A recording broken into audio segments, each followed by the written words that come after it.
పొందుగాక.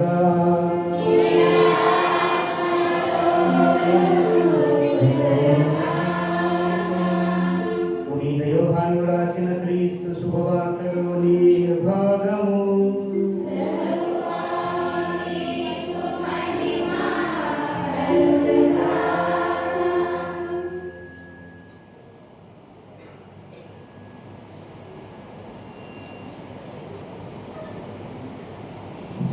పదహైదవ అధ్యాయము మొదటి వచనం. నేను నిజమైన ద్రాక్షావళిని, నా తండ్రి వ్యవసాయకుడు.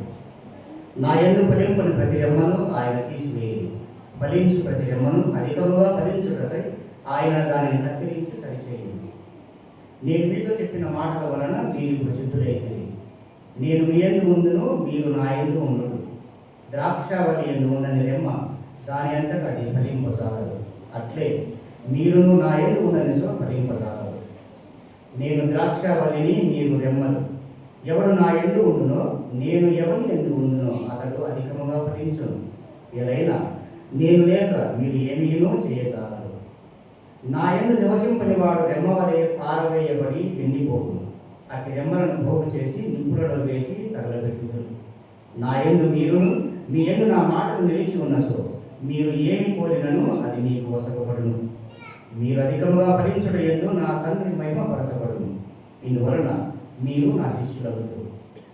నా తండ్రి నన్ను ప్రేమించినట్లు నేను ప్రేమించి తిని, మీరు నా ప్రేమ యందు నెలకొని ఉండు.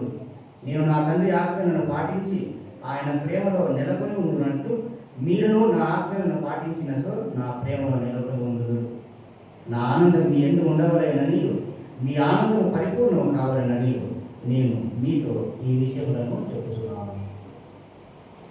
ఇది క్రీస్తు సువిశేషము.